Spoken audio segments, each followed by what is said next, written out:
할렐루야. 하나님의 큰 은혜가 우리 성도들에게 가득하기를 주님의 이름으로 축복합니다. 지난 2주간 동안 미주 지역 여러 곳을 방문했습니다. 그 땅에 남아있는 청교도들의 신앙 발자취를 찾아서 5개 주 7개 시를 약 한 3,500km를 자동차로 돌아서 다녀왔습니다. 중간에 조금 힘들었지만 또 이렇게 은혜 가운데 무사히 돌아와서 금요기도에도 인도하고, 또 토요일 날에는 우리 노예 교회에 중요한 행사가 있어서 가서 또 격려도 해주고, 또 이렇게 주일 예배를 통해서 우리 성도들을 만나게 돼서 예수님 만난 것처럼 반갑습니다. 그래도 제가 없는 동안에 또 제가 가장 아끼고 사랑하는 친구 전봉일 목사님이 와서 또 일일 부흥성회를 은혜 가운데 잘했지요? 또 나름의 은혜가 되지요? 그래서 이런 기회를 가끔 만들어도 되겠다 생각이 됩니다만은, 미국의 여러 주를 다니면서 청교도의 발자취를 우리가 이렇게 훑어보던 중에 미국의 좀 아래쪽에 가면 이 바다를 끼고 있는 도시 하나가 있었습니다. 매사추세츠주라고 하는 지역인데, 그 지역에 우리 귀에 익숙한 지역명이 하나 있어요. 보스턴. 너무 많이 들었죠. 근데 바로 보스턴 바로 옆 동네에 항구 도시가 있습니다. 플리머스라고 하는 항구 도시. 바로 메인플라워가 처음 착륙한 항구입니다. 지금도 그 메인플라워 배는 없고, 그때 타고 온 배를 모형 그대로 만들어서 항구에 정박을 해 놓았습니다. 그런데 바로 그곳에 유명한 대학 있지요. 하버드 대학이 있습니다. 보스턴에 있습니다. 하버드는 개인의 이름입니다. 젊은 청교도 목사 가운데 잔이라는 이름을 가진 사람이 있는데, 이 사람이 1637년에 미국의 신대륙의 꿈을 안고 미국 땅을 찾아왔습니다. 근데 그가 미국 땅을 찾아오면서 소유한 재산이 하나 있어요. 책입니다. 약 한 300권의 도서를 가지고 있습니다. 물론 우리 요즘이야 300권 그러면 별거 아니지만 1637년도에 300권의 책은 어마어마한 분량이죠. 제가 한 3년 전에 제 서자 절반을 정리하면서 8,000권의 책을 다 버렸거든요. 근데 지금 300권의 책은 그거에 비하면 아무것도 아닌 것 같지만 그 시대로 거슬러 가면 엄청난 분량이죠. 그런데 그가 꿈을 안고 온 지 얼마 안 돼서 불과 1년 만에 1638년에 폐결핵 진단을 받았어요. 당시만 해도 폐결핵은 아주 심각한 질병이기 때문에 이제는 자신이 죽어간다는 사실을 알게 됩니다. 그는 서서히 죽어가는 자신을 바라보면서 임종 준비를 합니다. 그러면서 자신이 죽기 전에 무엇인가 뜻있는 일을 해야 되겠다라는 생각을 하게 되었습니다. 무엇인가 뜻있는 것을 남기고 싶어서 임종 직전에 자기의 재산을 헤아려 보니까 별로 없는 거예요. 현찰이 없는 거예요. 그런데 그는 책을 좋아해서 말씀드린 대로 300권의 장서가 있는 겁니다. 근데 마침 매사추세츠주에서 지역 인재를 배출하기 위해서 대학을 설립하게 되었는데, 그 대학에 자기가 가지고 있던 유일한 재산이라고 할 수 있는 300권의 책을 기증하기로 결심을 합니다. 말씀드린 대로 당시로서는 엄청난 분량의 책이었습니다. 그러면서 기증서에 한 장의 편지를 첨부합니다. 일종의 잔 하버드의 유언이라 할 수 있는데, 혹은 또 신앙 고백서라고도 할 수 있죠. 그런데 그것은 우리 입장에서 보면 기도문이었습니다.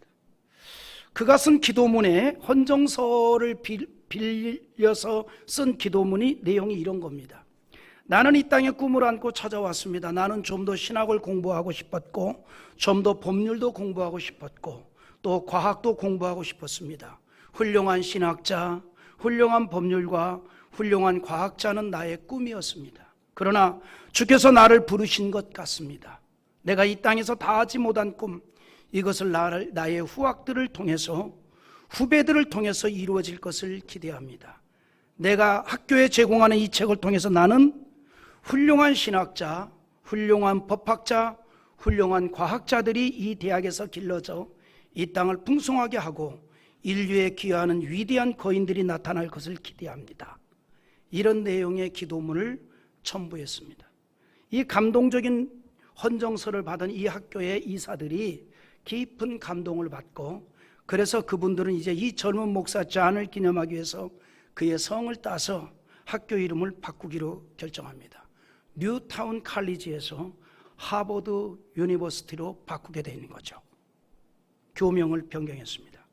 그리고 그의 꿈은 이 대학을 통해서 열매가 맺어집니다. 이 젊은이의 꿈, 그리고 기도 속에서 위대한 미국을 향한 하버드의 꿈이 자라게 된 것입니다. 하버드 대학은 뉴욕이나 워싱턴도 아닌 매사추세츠 지방 도시에 있는 대학으로서 미국에서 가장 오래된 고등교육기관이자 세계에서 가장 권위 있는 대학이 되었습니다. 본래 영국 사람들이나 네덜란드 사람들이나 이런 많은 사람들이 미국으로 들어올 때는 바로 플리머스 항구로 들어오지 않습니다. 뉴욕에 있는 허드슨 강을 타고 들어옵니다. 그래서 뉴욕에 정착을 하거나 아니면 워싱턴에 정착을 하죠. 왜냐하면 그때만 해도 뉴욕이 가장 중심가였고 워싱턴 DC가 가장 중심가였기 때문이죠. 지금도 마찬가지입니다. 그런데 이 사람은 청교도가 들어왔던 플리머스 항을 통해서 들어왔고, 마침 그 지역 보스턴에서 대학이 설립되었을 때 결핵으로 죽어가면서 그 대학에 자기의 책을 기증하면서 기도문을 썼는데 그 기도가 응답이 되었습니다.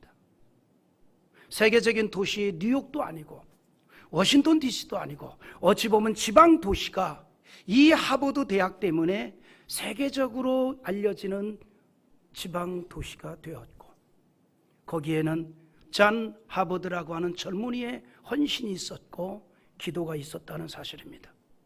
죽음을 앞두고 자기가 가지고 있는 것으로 가장 뜻있고 가치 있는 일을 하려 했던 젊은 잔 하버드의 기도가 열매를 맺었다는 사실입니다. 여러분이 이 땅에서 천국을 소망하면서 하나님을 의지하고 사는 기독교인의 삶에는 이런 귀한 열매가 있는 것입니다. 그것은 하나님께서 여전히 믿음의 사람들을 통해서 이 일을 하고 계시기 때문입니다.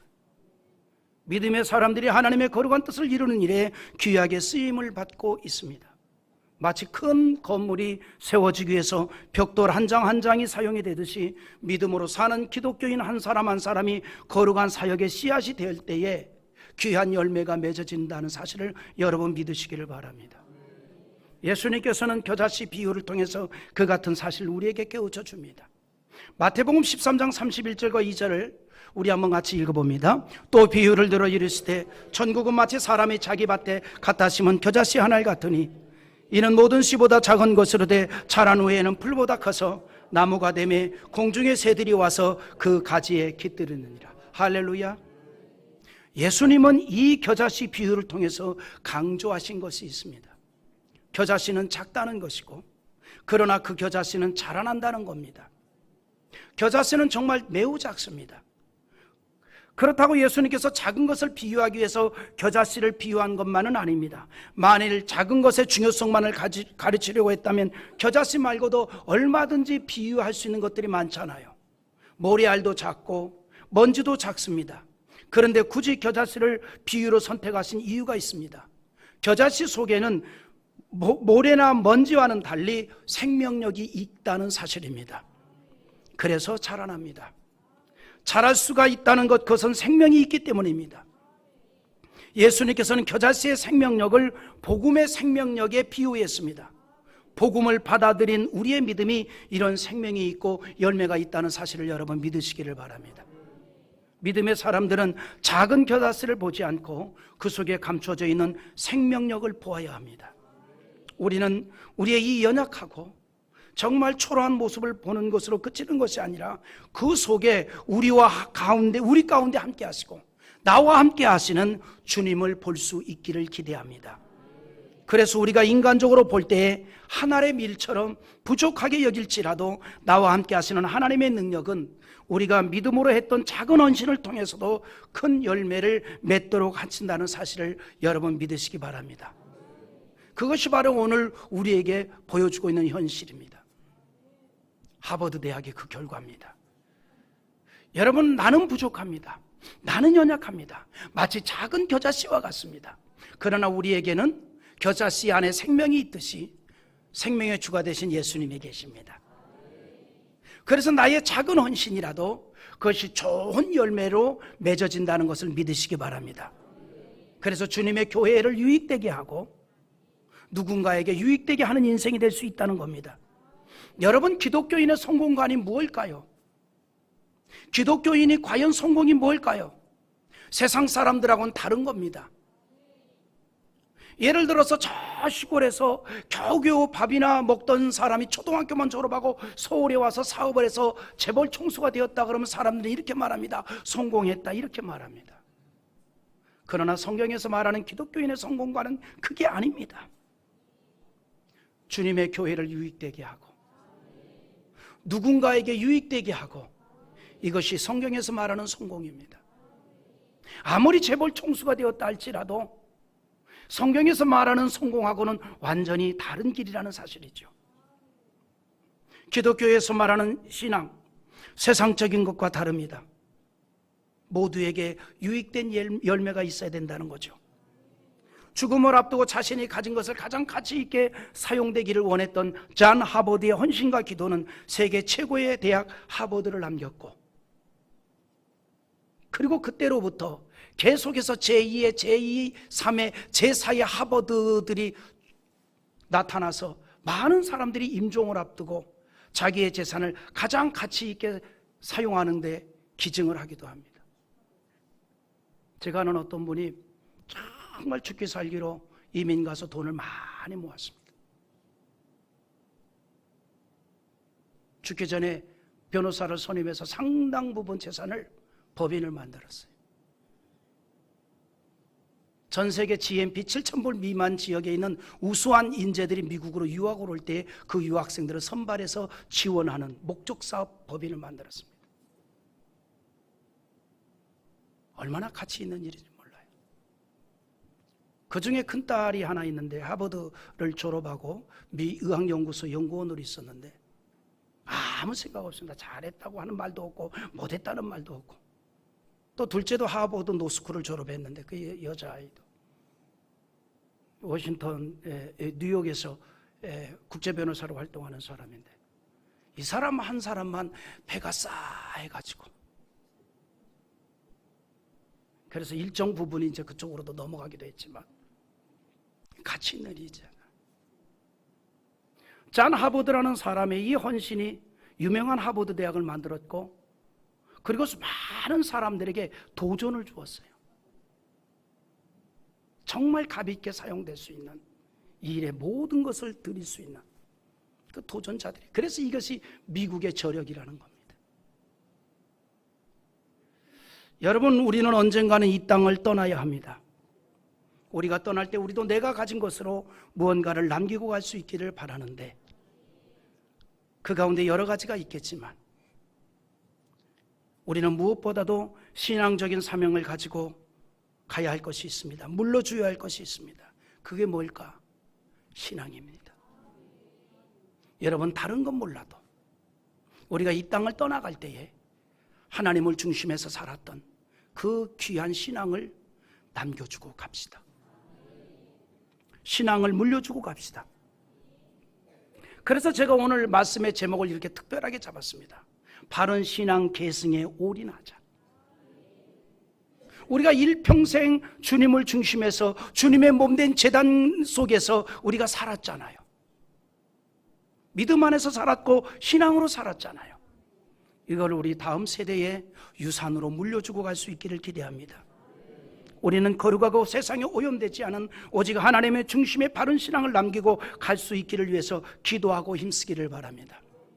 이것은 이 땅에서 믿음으로 사는 모든 기독교인을 향한 하나님이 기대하는 일인 줄 믿습니다. 우리는 나만 잘 믿으면 된다는 생각만을 하는 것이 아니라 나를 통한 하나님의 뜻을 보아야 합니다. 사도들의 사역을 보면 예수님의 명령에 따라 복음을 증거하여 영혼을 구원하는 일에 목숨을 걸었고 그 사명을 잘 감당했습니다. 그러나 그것만이 아니라 영적인 자녀들을 세워서 신앙과 영적인 사명을 계승하는 일에도 힘썼던 것을 볼 수 있습니다. 바울이 그 대표적인 사도입니다. 사도 바울에게는 육신의 자손이 없어요. 그러나 바울에게는 영적인 자녀가 참 많았습니다. 얼마나 귀한 일인지 모릅니다. 그리고 바울은 영적인 자녀들을 양육하는 일에 관심을 가졌고 수고를 하였고 힘써 왔습니다. 영적인 자녀들을 통해서 신앙을 계승시켰습니다.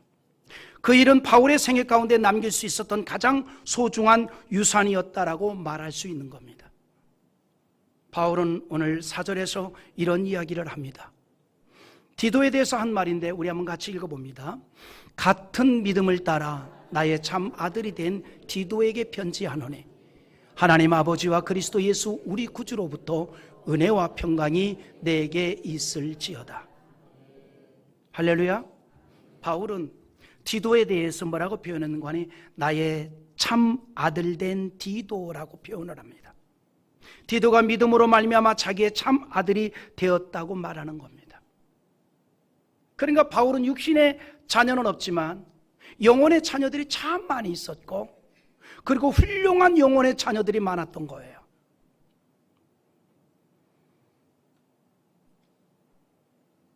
바울이 나의 아들 또는 참신앙의 아들이라고 불렀던 사람은 물론 디도뿐만이 아니죠.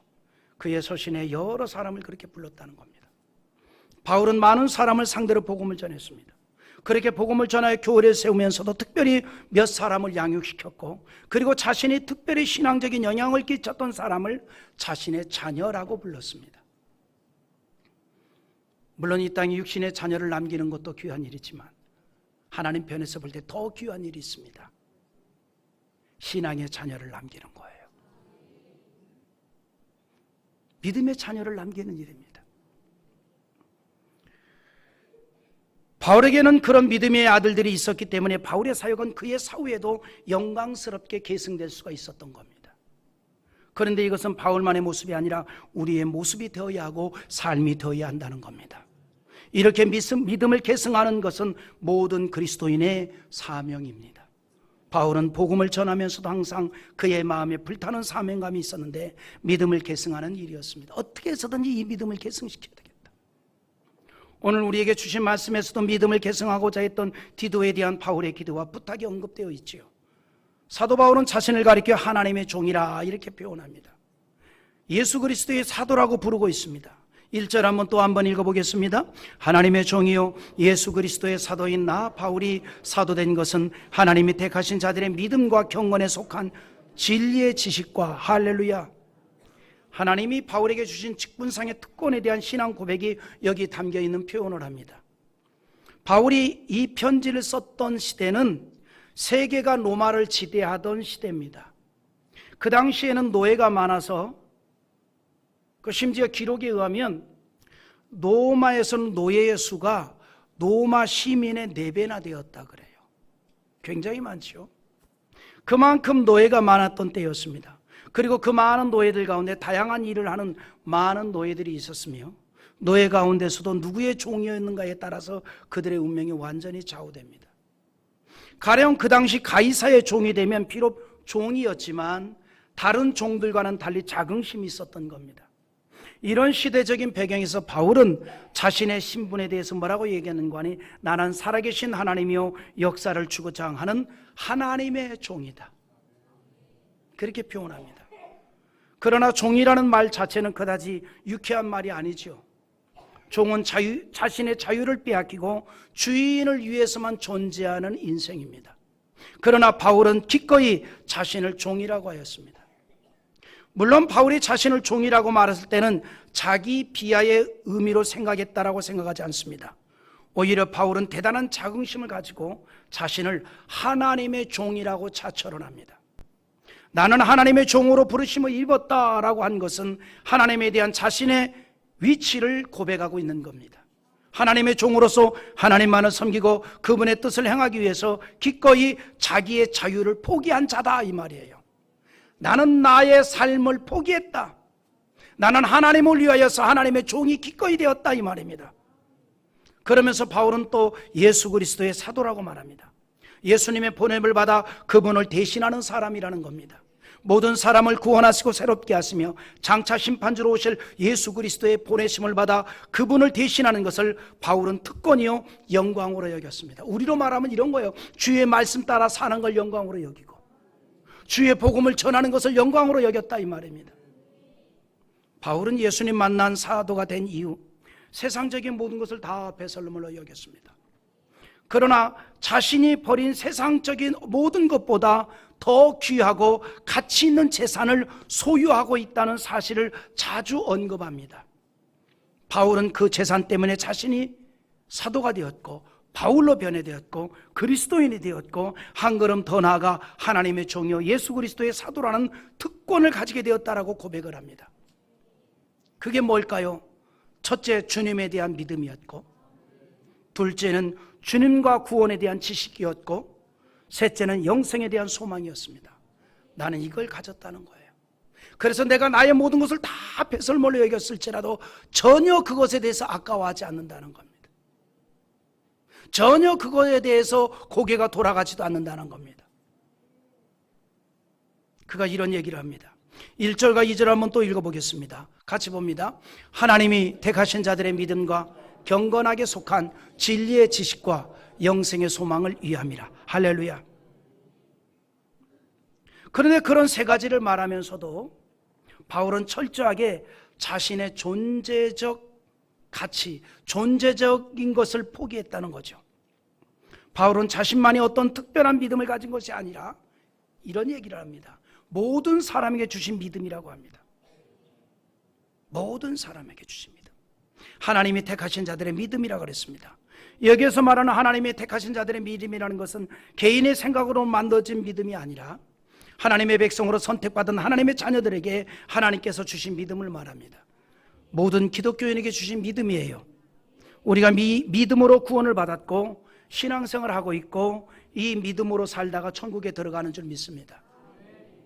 여러분, 에베소서 2장 8절 이런 말씀을 해요. 같이 읽어봅니다. 너희는 그 은혜에 의하여 믿음으로 말미암아 구원을 받았으니 이것은 너희에게서 난 것이 아니요 하나님의 선물이라. 할렐루야. 여러분, 우리의 믿음은 하나님의 선물입니다. 하나님께서 우리를 귀히 여기시고 어여삐 여기시고 사랑하셔서 우리에게 구원 얻는 믿음을 주시고 우리가 신앙으로 살아가도록 은혜 내려주시는 줄 믿습니다. 그러므로 인하여서 이 땅에서도 그 믿음으로 인하여 그 신앙으로 인하여 아브라함이 받은 복을 받게 되는 거예요. 그러므로 갈라디아 3장 9절에 그러므로 믿음으로 말미암은 자는 믿음이 있는 아브라함과 함께 복을 받느니라. 이 복이 우리 성도에게 가득하기를 주님의 이름으로 축복합니다. 아브라함을 믿음의 조상으로 택하신 하나님께서는 인류의 역사 속에서 지속적으로 하나님이 택하신 백성들에게 믿음을 선물로 주셨고 아브라함이 받은 복을 받도록 하신다는 겁니다. 그렇게 하여 하나님께서는 택한 백성들을 통해서 믿음이 개성되도록 하였고 바른 신앙이 세워지도록 하였다는 거죠. 여러분, 믿음의 사람은요 장거리 계주를 하는 운동선수처럼 계승받은 믿음을 다른 사람들에게 전달하고 계승할 사람들입니다. 잘 달려서 계승합시다. 유튜브에 보니까 이런 내용이 있습니다. 이 아빠는 달리기 하려고 자기 아들을 유치원에 보냈다.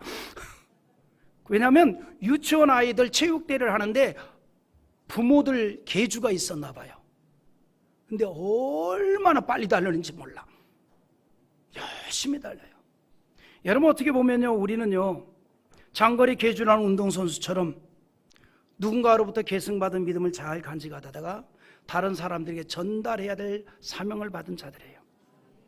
이것은 바로 이 땅에 살아가는 기독교인의 의무적인 신앙적 의무이고 사명입니다. 그런 신앙 계승이라는 맥락에서 바울은 디도를 가르쳐서 뭐라고 얘기했는 거니? 다시 한번 읽어봅시다. 4절 한번 다시 읽어봅니다. 시작. 같은 믿음을 따라 나의 참 아들이 된 디도에게 편지하노니.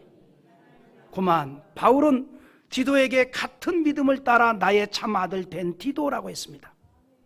이 말이 주는 어감에서 바울이 디도를 얼마나 신뢰하고 사랑하고 있는가를 느낄 수 있죠. 그 귀하게 여기는 디도에게 금보다 귀한 믿음을 전해주고 계승해주고 싶은 심정이 그대로 나타나고 있는 겁니다. 바울은 그레데 섬에 있던 교회를 디도에게 나중에 맡기죠.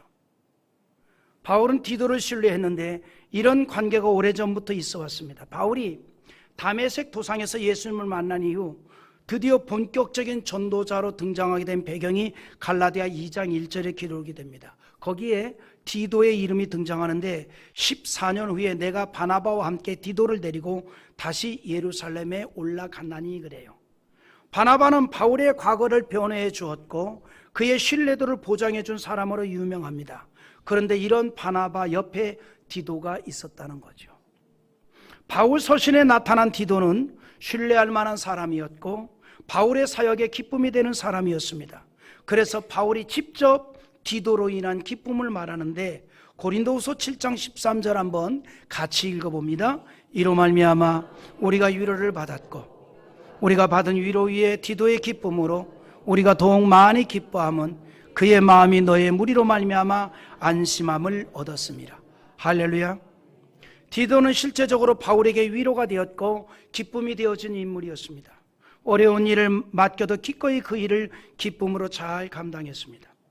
그래서 복잡한 고린도 교회를 가서 목양적 사역을 감당하라고 디도를 고린도 교회에 보내기도 했습니다. 그리고 또 디도가 고린도 교회에 가서 그 복잡하고 시끄러운 고린도 교회를 잘 정리도 했습니다. 바울이 디도를 귀하게 여긴 이유가 바로 여기에 있지요. 여러분, 목회라는 것도 마찬가지입니다. 바울 혼자 사역을 하지 않았듯이 많은 디도와 같은 자들이 목회자의 마음을 기쁘게 하고 사역에 힘을 주고 그런 성도들의 헌신을 통해서 하나님의 교회가 안정되게 그리고 주의 뜻을 이루는 교회로 세워져 가는 줄 믿습니다. 디도의 성숙한 신앙적인 행동이 바울의 마음을 든든하게 했습니다. 더욱 중요한 것은 바울이 주를 향한 그 믿음이 디도에게 그대로 전승되는 것을 느끼고 경험하면서 바울이 너무너무 기뻤다는 거죠. 그리고 그런 바울의 바람은 기독교 역사에서 지속적으로 계승되어 이어져 왔고 그래서 우리에게도 계승되어 우리가 믿음의 사람이 될 수 있었던 겁니다. 이제는 우리가 바울과 같은 심정으로 하나님이 우리에게 주신 믿음이 그대로 계승될 수 있기를 위해서 신앙생활에 더욱 힘쓰는 자 되기를 원합니다. 이것이 바로 우리의 사명이고 하나님이 기대하는 일인 줄 믿습니다. 그래서 우리가 무엇보다도 바른 신앙 계승에 올인을 하자는 겁니다. 타락하고 어둠으로 올라가는 시대에 가장 참으로 중요한 기독교인 모두의 사명이고 우리가 감당할 중요한 주님의 일, 이 일에 우리가 사명을 가지고 감당할 수 있기를 기대합니다. 할렐루야. 이번에 정말 제가 은혜가 되는 게 같은 방을 쓰는 사람이 굉장히 예수님의 은혜가 있어가지고 저를 재우지를 않아요.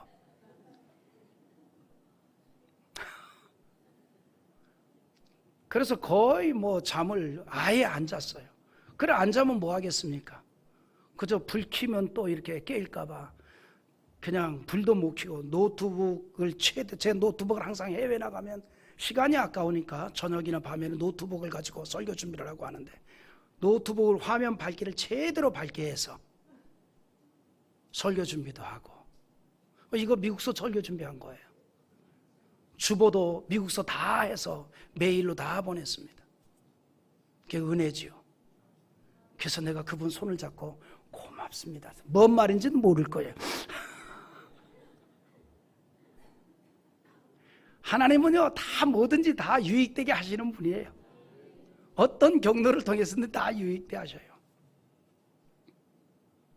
오늘 여러분, 이 시대가 너무 타락되었고 어둠으로 흘러가고 있는 시대에 우리가 믿음으로 살고 신앙으로 살고 세상에 오염되지 않은 신앙을 간직하다가 그 귀한 신앙을 우리 다음 세대에 물려주고 갈 수 있기를 기대합니다. 이 일에 우리가 사명을 가집시다. 말씀을 맺으면서 이번에 미국 청교도 신방 탐방 중에 방문했던 교회를 하나 소개합니다. 라파예트 에비뉴 교회라고 하는 교회인데 뉴욕 버지니아에 있는 교회입니다. 이 교회는 바로 언더우드 선교사를 파송했던 어쩌면 한국 교회가 큰 빚을 진 교회입니다. 교회당 전면 입구문을 사용하지 않고, 처음에는 그 교회당 전면으로 들어가려는데 문이 다 잠겨 있어요. 조그맣게 안내가 써 있습니다. 옆으로 오라고. 옆으로 돌아가니까 아주 작은 문이 있는데 그 문을 주로 사용을 합니다.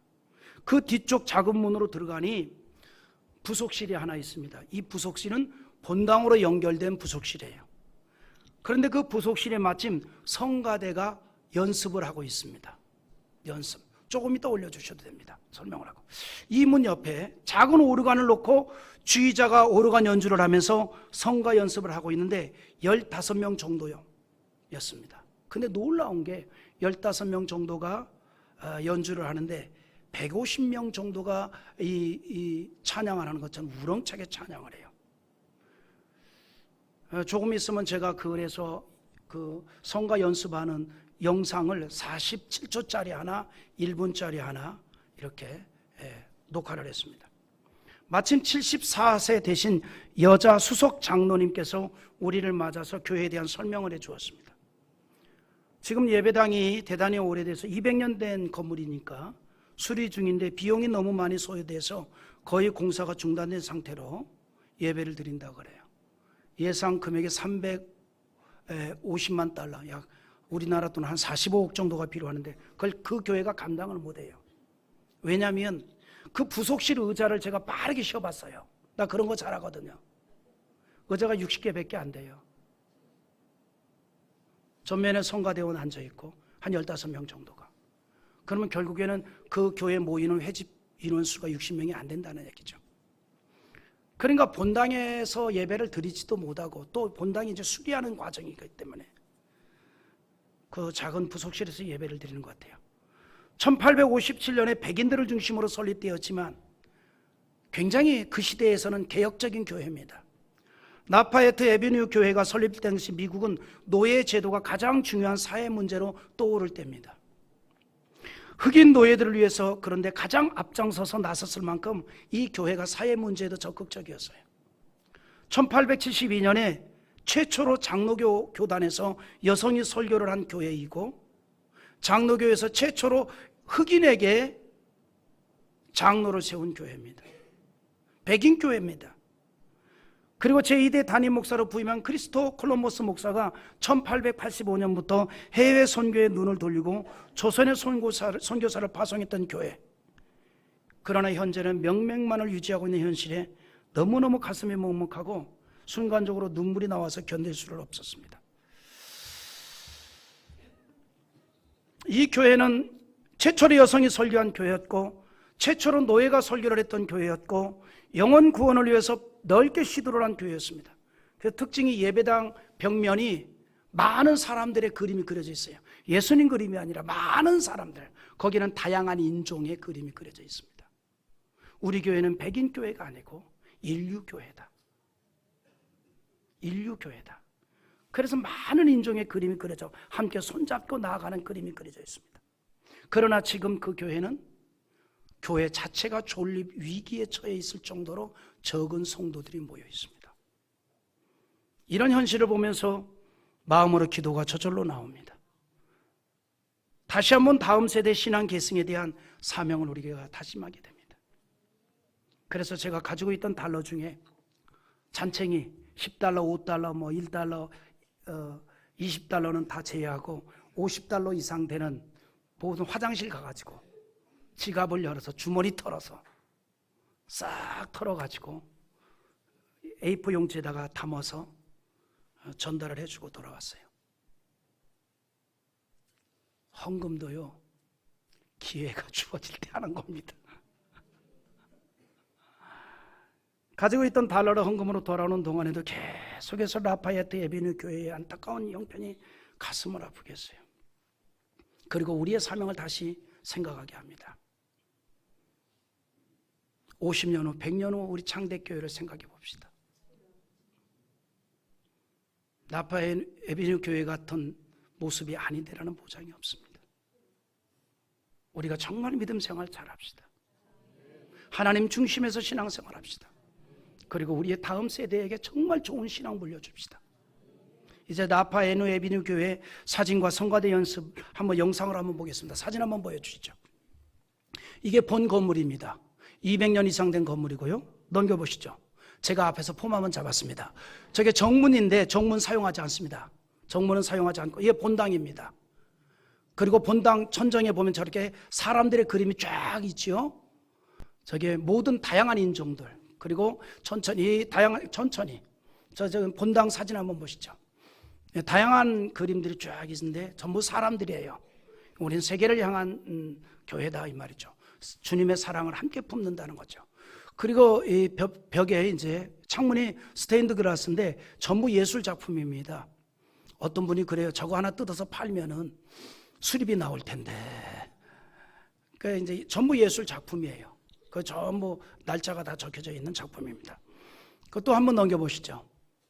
또 한번 넘겨보면 뭐가 나오냐면 사진 하나 또 나올 텐데 이게 잠깐요.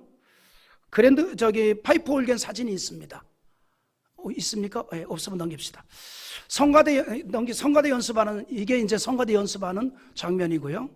그리고 뒤에 있는 의자들이 한 60개 정도가 되는데 저기서 예배를 드리고 저 옆으로가 들어가면은 바로 이제 본당입니다. 저분은 이 교회의 수석 장로님이십니다. 저분에게 이제 제가 가지고 있던 화장실 가서 달러를 다 털어가지고 전달해 드렸는데 굉장히 고마워하더라고요. 이렇게 기념사진 하나 남겼습니다. 저도 옆에 서 있는 분하고 비교해 보니까 괜찮게 생겼더라고요. 괜찮게 생겼어요. 그리고 성가대 연습하는 중 녹화를 뜬 건데 그래도 은혜가 되는 게 성가대가 너무 아름다운 찬양으로 영광을 돌려요. 한번 들어봅시다. 성가대 찬양. 소리 좀 키워주시죠. 가운데는 오르간입니다. 우리 교회가 가지고 있는 저런 오르간이죠. 본당에는 파이프 오르간이 정통으로 되어 있습니다.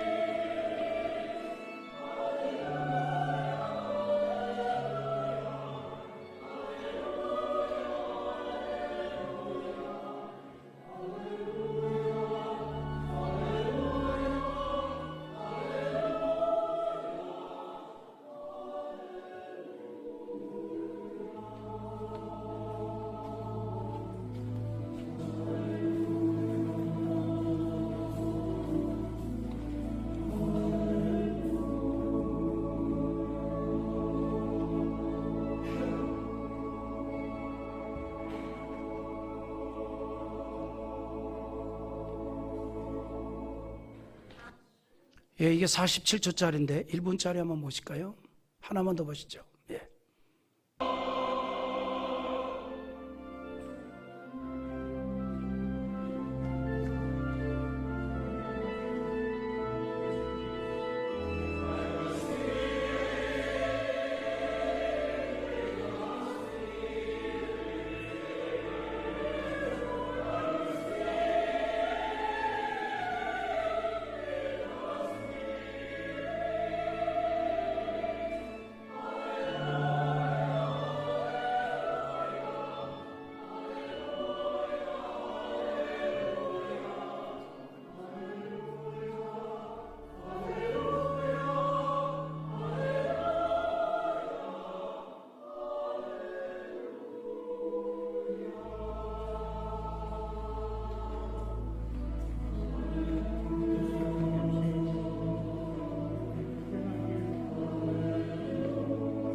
아멘.